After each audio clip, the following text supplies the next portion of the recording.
Hi guys, today we're taking a look at the all-new 2019 Mercedes-Benz A250 4MATIC hatch. Mercedes-Benz Brampton has loaned this car to me for this review, located at the 410 Mayfield Auto Mall. They have a beautiful bistro inside and a huge dealership for you to shop at. Right off the bat, you can tell this is a baby CLS. I love the diamond block grille radiating from the TriStar and these aggressive LED daytime running lights. Now this car does not have a single light bulb inside out, 100% LED lighting. This car is also equipped with the night package, which is basically a sport package but with gloss black treatment. I'll show you what I mean. So let's start with the front bumper. So you see this aggressive front bumper, it's because you have the night package. It will also come with the sport package. Also the chrome diamond block grille. With the night package, you also get these bi-color 5-spoke AMG 18-inch rims and the upgraded brakes. You get the blacked out side mirrors. You see the blacked out window trims, the side skirt,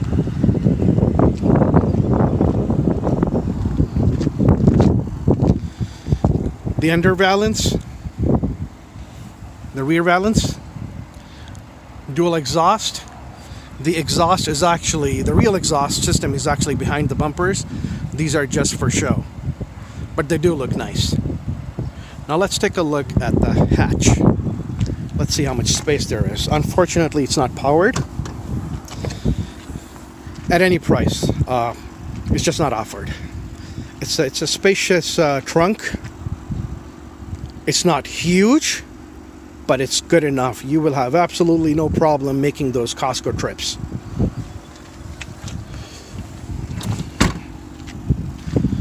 Your rear windshield wiper. The badging A250 4MATIC. 4MATIC in Mercedes-Benz means all-wheel drive. Now, the only 4 color options that you have for free are white, polar white, this one, the black, the yellow, and the red. For every metallic paint, you'll have to pay 890 Canadian dollars. And there's one Designo color, which is like a dark gray. I'm not sure if it's a matte finish.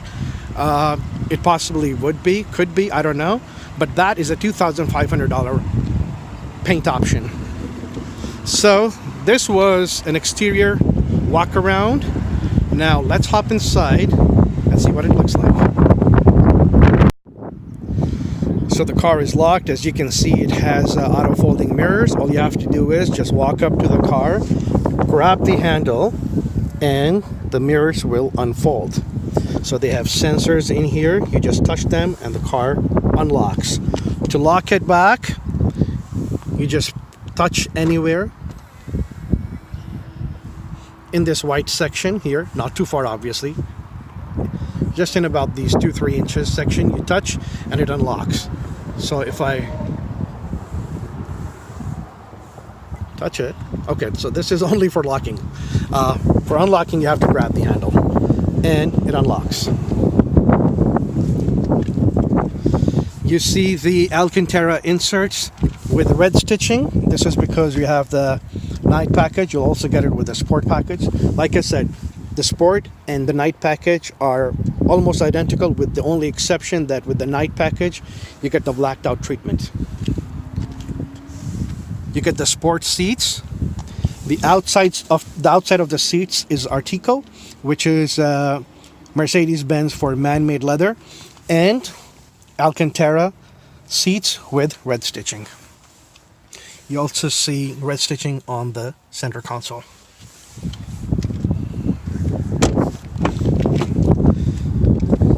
Rear seats, same thing. Artico on the outside, Alcantara on the inside. The driver's seat is set for me at 5'6", and as you can see, I have about 8 inches of leg space here. Even the space under the seat is generous, so you should have no problem stretching your legs. even taller people should be very comfortable here. You have rear vents for the rear passengers. And this is what this beautiful interior looks like. I love this this animation, this welcome animation is just beautiful. Now let's start the car. We have push button start here, so right foot on the brake, push button, and as you can see, these two high resolution 10.25 inch screens come to life. The one behind the wheel is your gauge cluster, and the one to the right is your infotainment system. Now we'll take a look at them closely, but first let's take a look at the interior. This is a beautiful steering wheel. The top section of the steering wheel is used to control your gauge cluster, and the top of the right section is used to control the infotainment system. This is the handbrake. This is another way of controlling your infotainment system, and it has haptic feedback. So when the screen moves, you actually get a vibration in your hand. So it tells you that it is actually working, and then you have to push it down to select. So let's say I'm at navigation. Now we'll push it down firmly, and now we have map on the screen, navigation. There's a home button here. I press the home button and it brings me here. It is also touchscreen, so you can navigate however you like. So you have three ways, essentially four. So touch, this touchpad, steering wheel, and by voice. And I'll tell you what I mean by voice. So I'm going to get out for that demonstration. Hey Mercedes. How can I help you? Open the sunroof. I'm opening the roller sun blind on the sliding sunroof.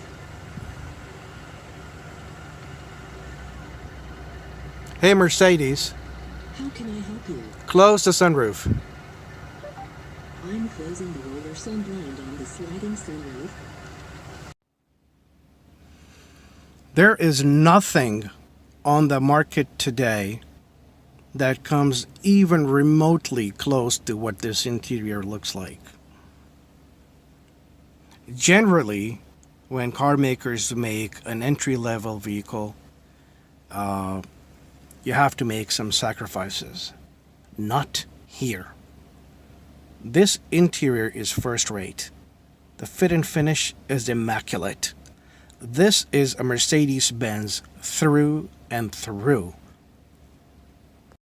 So this is where you put your smartphone, then you put the lever out so it doesn't go flying in the car. It has not one, but 3 USB-C ports. This is one, and then you have 2 in the center console. You have your cigarette lighter where you can also plug in your phone charger. 2 cup holders that can actually hold large cups. But if you have smaller cups that will actually be loose here, all you have to do is push these buttons and these will keep them in place. And you can just snap them back. This gauge cluster is very, very easy to navigate. On the left of the steering wheel, these top 3 options, these are 2 physical buttons and the center one is touch. These are the ones that you use to navigate through this, and I'll show you how. So when you press the home button, you get this menu. You use this center touchpad to navigate through it. And what you're doing is you're selecting what you want to appear or display between these 2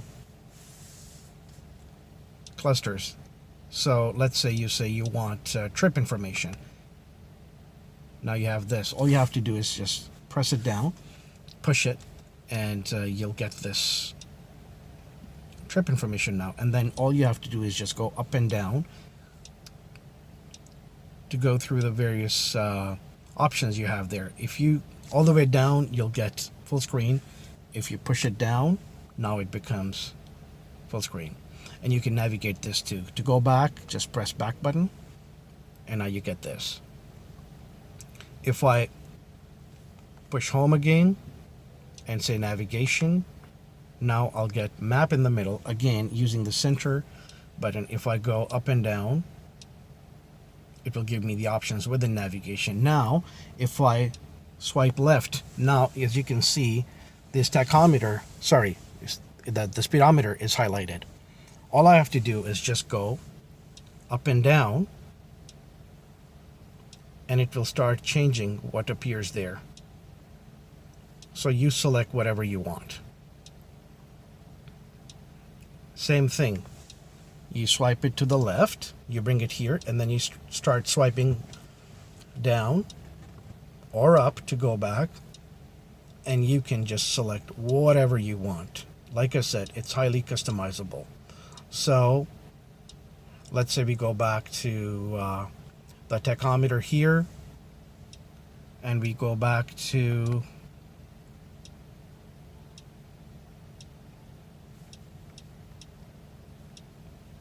the speedometer here, and in the middle we'll just keep navigation.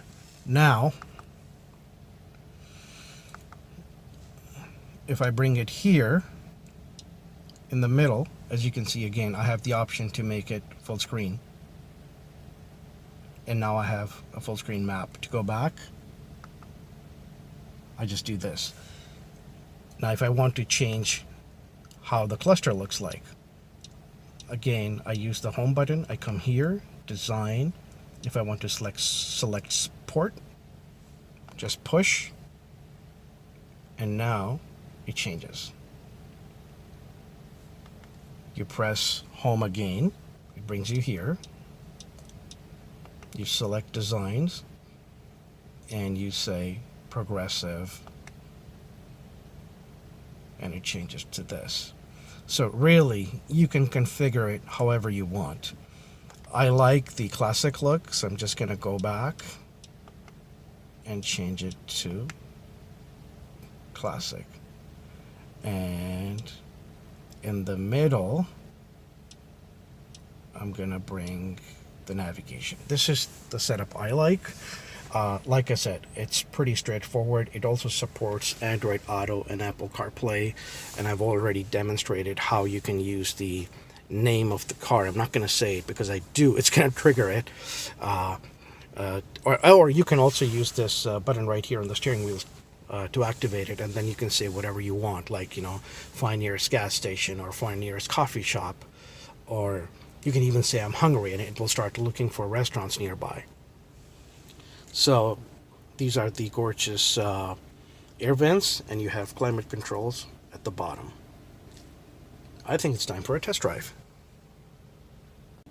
Alright guys, as you can see, this car does not have a gear shifter here in the center console. It has a stock.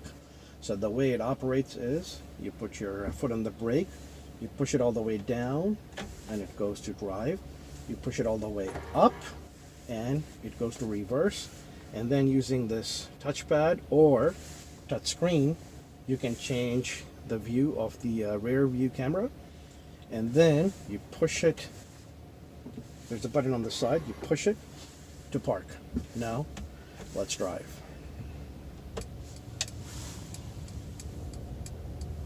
The seats are very comfortable.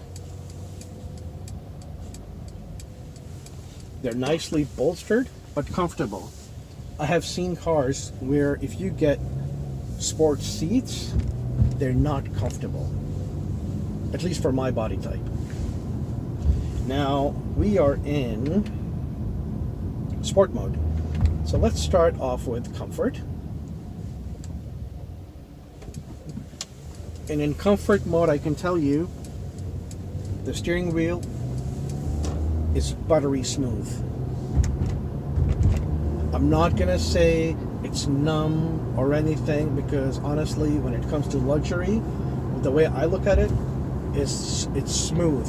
Yes, I know it's the whole driver's thing where you want to feel what's going on the road. I really don't care.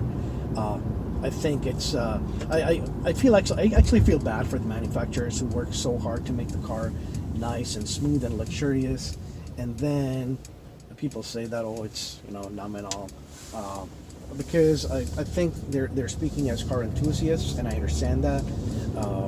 As a driver, they want to feel what's going on the road, but then you have to look at the masses. Not everybody who's buying this car is looking for those things. I love cars. I consider myself as a car enthusiast, but I really don't care about those things. Like, to me, soft is luxury. Like, the steering is really soft. So this is in comfort mode. So when you change from comfort to sport, it's going to stiffen up the steering wheel, and it's going to it's going to affect the transmission. It's going to have more aggressive gearing. So, sport mode.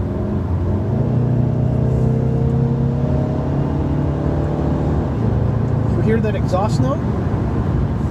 It does affect the exhaust note as well. Going back to comfort, I'm going to push it a little.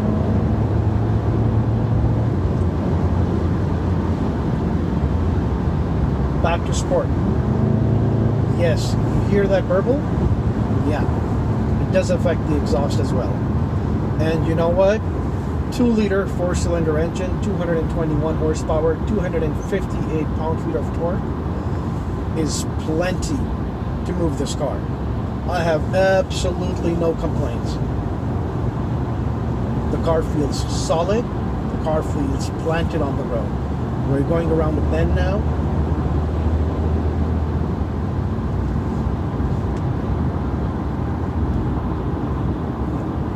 Very nicely done. Uh-oh. That was the blind spot monitor. See? Comes in handy. I turned my flashers on, and it told me there's a car coming from behind. And like so.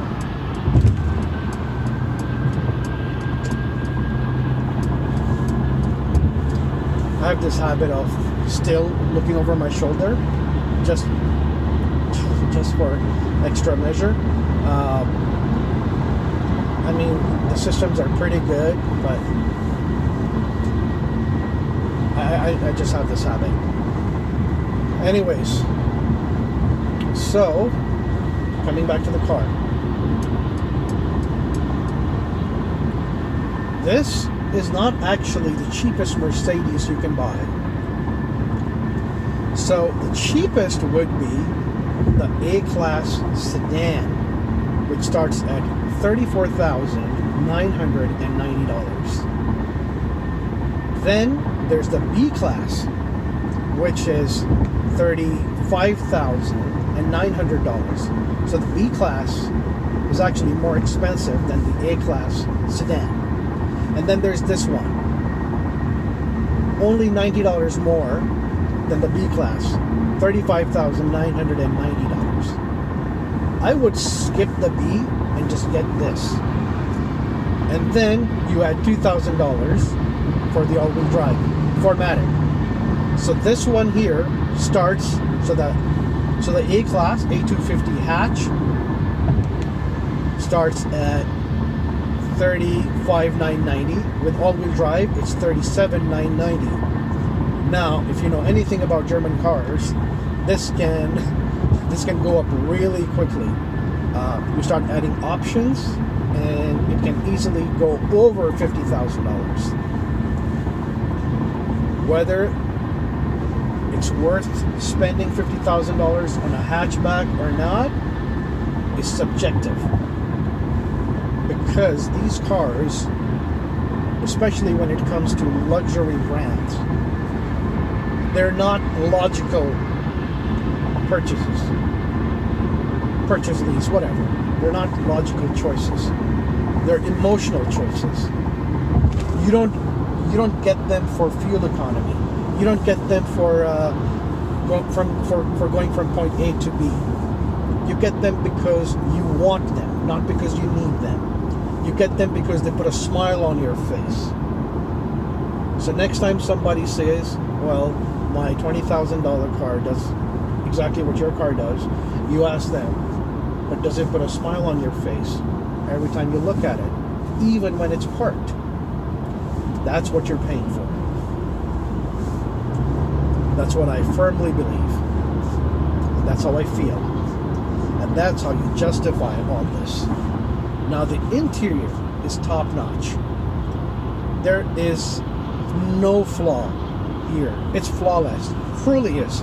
Like, I can't even nitpick, even if I wanted to, as far as the fit and finish goes, as far as the interior goes. Yes, there are things that I feel at this price point should be standard, like the heated steering wheel. You have to pay for it, $250. The heated seats are standard, which is good. The panoramic roof is standard, which is good. It doesn't open though. You can only open the blind. You can't open this. This is fixed. Again, I could care less because I usually don't open my sunroof anyways, and it looks nice. What else? Yeah, and then there are features like augmented reality, like which are not even available in many cars today. And I'll show you what I mean by that. Hey Mercedes. How can I help you? Navigate to Mercedes Brampton. I am starting route guidance to Mercedes Road, Brampton. In 2 kilometers, move to the right. Okay, not Mercedes Road Brampton. Cancel navigation. What is your destination? Mercedes-Benz Brampton. Please repeat. As you can see, it's not perfect. What? I'm going to start again. Hey Mercedes. Hey Mercedes. How can I help you? Find nearest Mercedes dealership. What can I do for you? Find nearest Mercedes dealership. Please repeat.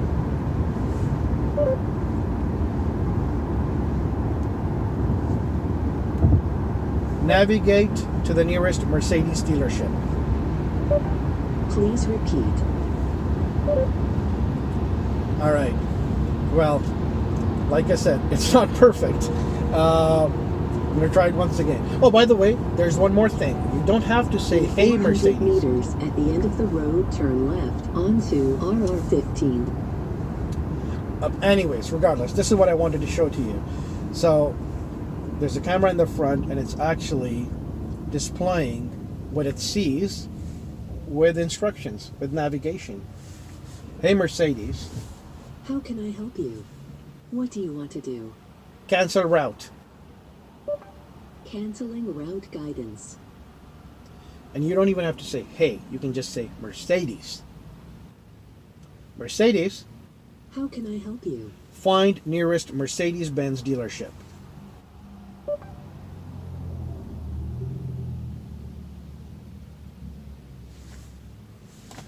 I don't know.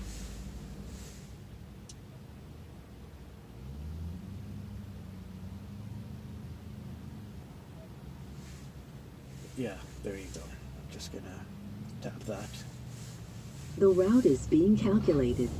In 100 meters at the end of the road, turn left onto RR15. Now turn left. How can you miss a turn with something like this? In 200 meters, turn slight right. This is phenomenal. I have never seen anything like this in any car, at any price. And you're getting this in an entry-level Mercedes-Benz. And although this is not the cheapest Mercedes you can buy, this is still considered entry-level because it is the A-Class. There are a lot of features debuting in this car a lot of this is trickled down from the S-Class. And really, you feel the fit and finish. You see the quality. There are no sacrifices made in this car. I do feel it doesn't have the brake hold, which is if you're, let's say you're driving and you come to a stop. So if you have the brake hold, you don't have to put your foot on the brake. It holds it for you. We don't have it here. I'm not sure if it's offered or not. I'm gonna guess not.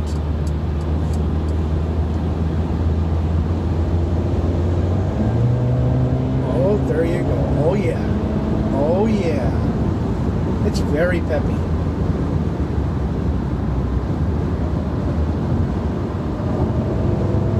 And I was in comfort. Now I'm in sport. You can go from 0 to jail very easily in this car. Trust me. 221 horsepower for a car this size is a lot. It's more than adequate. And it's so stable, it's so planted, it's so smooth, you will not realize how quick you're going. So, we have digital speedometer too. And we have this speed limit sensor, so it actually detects the speed limit on the road signs and then it displays it here. Obviously it's an option, I believe, in the premium package or maybe in the driver assistance. So basically a lot of stuff that you see here, even these huge screens, are options. So this car is not a base model. When I finish my test drive, I will look at the spec sheet and tell you exactly what options this particular car has. I can tell you this much, this one is around 49,250 Canadian dollars, plus taxes, depending on your province.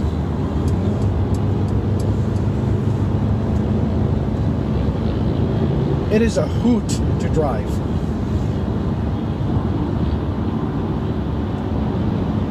You can actually have fun driving this.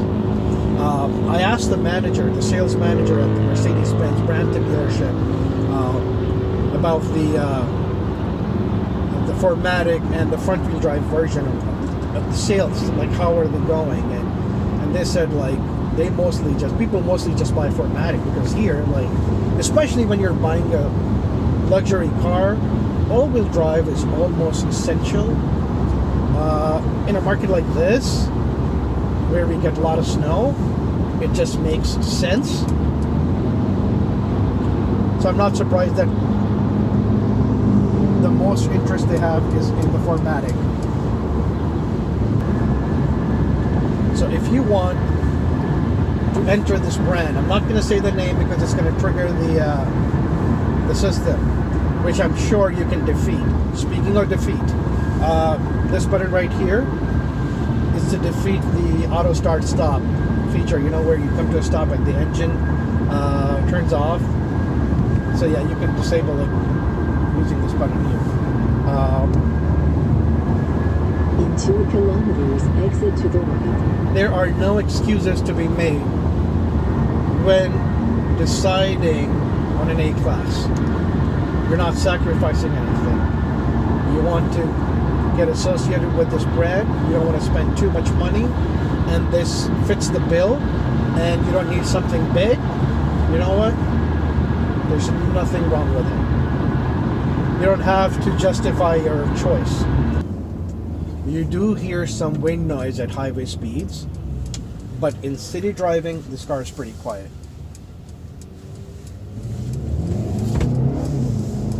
You do hear this engine, but you actually want to hear it because it sounds so good.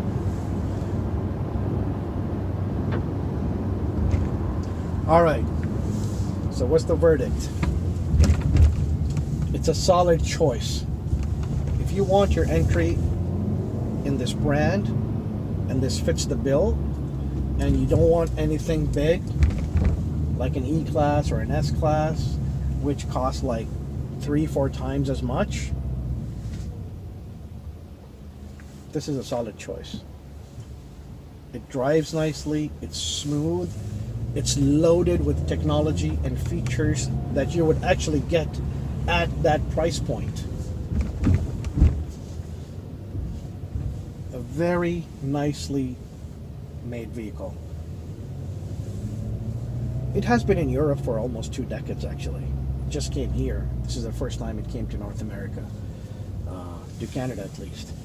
And I'm guessing that BMW is going to be bringing their 1 Series hatchback now, and Audi might bring their A1 hatchback here. They have to. So I'm going to park the car now somewhere and then take a look at the spec sheet. So, parked, and handbrake. So this is the spec sheet for this particular vehicle. As you can see, $37,990 is the base price, and then you add the premium package for $29.50, night package for $2,000, navigation for $1,000, and you can see in the sheet what package gives you what, and then the freight and PDI and whatnot. Just ignore the 19-inch option because those wheels were taken off and they were replaced with the ones that come with the night package. So admin fee, blah blah blah, $49,292.61 plus sales tax. In Ontario it's 13%, so whatever your province is, add those taxes in and then you'll have a total. I like my cars to be fully loaded. This is not fully loaded. Like, you can still add options to it. If I configure it the way I do, it's going to go over 50,000. Now at that point, you decide whether it's worth it or not. Like I said, for me, it's an emotional buy. Any luxury brand, it's not a need, it's a want. And we all want things. And we all want that smile on our face. And that is worth every penny.